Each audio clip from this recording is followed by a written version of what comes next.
के नाम पर चंदा चोरी किया इन लोगों ने। जो राम के नहीं हुए वो आम के क्या होंगे। ऐसी भारतीय जनता पार्टी की विचारधारा को शमशान में उत्तर प्रदेश की जनता तिलांजलि देने का काम करेगी।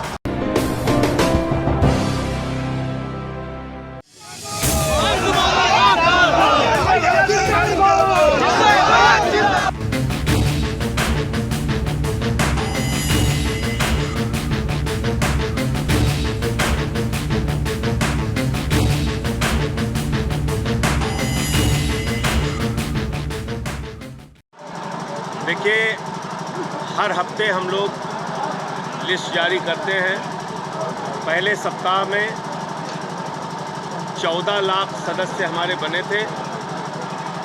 अभी लगभग 15 दिन हो चुका है। नई सूची हम लोग जारी करेंगे कितने नए मेंबर बने हैं, लेकिन हमारा लक्ष्य 1 महीने में 1 करोड़ सदस्य बनाने का पूरे उत्तर प्रदेश में है और 25,000 सदस्य हर विधानसभा में। इसका मतलब है 1,000 लगभग 1,000 सदस्य डेली बनाना है, अगर बारिश छुट्टियां ये सब छोड़ दिया जाए। इसी अभियान में आज मैं सुल्तानपुर आया हूँ। मेरा गृह जनपद है। यहाँ जब से समझदार हुआ तब से काम कर रहा हूँ, लोगों की लड़ाई लड़ रहा हूँ। उत्तर प्रदेश में एक ऐसी सरकार चल रही है, केंद्र में एक ऐसी सरकार चल रही है जो लोकतंत्र के चौथे स्तंभ को अपने कदमों के नीचे दबाना चाहती है, पत्रकारिता का गला घोटना चाहती है। आम आदमी पार्टी इसकी भर्त्सना करती है, निंदा करती है। दैनिक भास्कर पर हुए छापे, भारत समाचार के ऊपर हुआ छापा, ब्रजेश मिश्रा जी के घर पे छापा, बीरेन्द्र सिंह जी के यहाँ छापा। तो ये जो छापेमारी करके आप आतंकित करने की कोशिश कर रहे हैं एक बहादुर पत्रकार को, जिसने कोरोना की महामारी में सच दिखाने का काम किया, मुझे लगता है ये ठीक नहीं है। और आज ब्रजेश मिश्रा जी के साथ हो रहा है, कल किसी और चैनल के साथ होगा। ये इतने खतरनाक लोग हैं कि ये किसी को बख्शने वाले नहीं हैं। ये बात हमें समझनी होगी और इसलिए उनके समर्थन में आम आदमी पार्टी ने पूरे प्रदेश में आंदोलन भी किया। और मैं फिर कहना चाहता हूँ, मीडिया पर कोई प्रहार होगा तो हमारे नेता अरविंद केजरीवाल जी और आम आदमी पार्टी का एक एक कार्यकर्ता लोकतंत्र के चौथे स्तंभ मीडिया के साथ खड़ा होगा। नंबर 1, पेगासस की जासूसी का मामला सामने आया, जिसमें पत्रकारों के फ़ोन की जासूसी की गई, विपक्ष के नेताओं के फ़ोन की जासूसी की गई, सरकार के मंत्रियों के फ़ोन की जासूसी की गई और तो और हिंदुस्तान के सुप्रीम कोर्ट के मुख्य न्यायाधीश रंजन गोगोई के ऊपर जिस महिला ने अप्रैल 2019 में आरोप लगाया, यौन शोषण का आरोप लगाया, उस महिला के फ़ोन की जासूसी की गई, उसके 10 रिश्तेदारों की जासूसी की गई।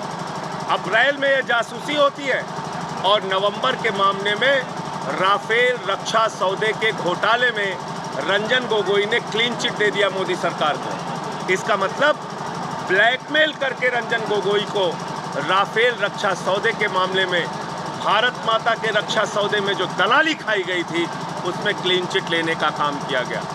राम के नाम पर चंदा चोरी किया इन लोगों ने। प्रभु श्री राम, मर्यादा पुरुषोत्तम श्री राम का मंदिर 1.5 साल से नहीं बन पा रहा है, क्योंकि मंदिर बनाने में भाजपा की आस्था नहीं है, उनकी आस्था चंदा चोरी में है। 2 करोड़ की जमीन 18.5 करोड़ में बेचते हैं, 20 लाख की जमीन 2.5 करोड़ में बेचते हैं। 10-10 गुना दाम पर राम के नाम पर जमीन बेची जा रही है और दलाली खाई जा रही है। इसलिए इस पार्टी से सावधान रहने की ज़रूरत है। जो राम के नहीं हुए वो आम के क्या होंगे।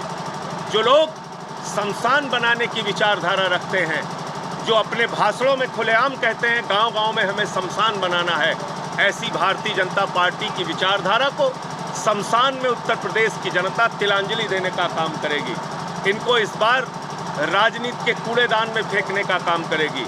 आदित्यनाथ जी प्रतिशोध की राजनीति कर रहे हैं। 4 महिलाओं को 1 साल से जेल में सड़ा रहे हैं। खुशी दुबे, शांति दुबे, क्षमा दुबे, रेखा अग्नोत्री और उनका छोटा बच्चा। क्या गुनाह है उनका? FIR में नाम तक नहीं था, लेकिन 4 महिला और 1 बच्चे को 1 साल से प्रतिशोध और नफरत की राजनीति के कारण उन्होंने जेल में रखा हुआ है। आज महंगाई चरम पर है। 200 रुपए के पार सरसों का तेल, 100 रुपए के पार पेट्रोल डीजल। तो ये हालत उत्तर प्रदेश और देश में महंगाई की हो गई है। कानून व्यवस्था की हालत आपसे छुपी नहीं है।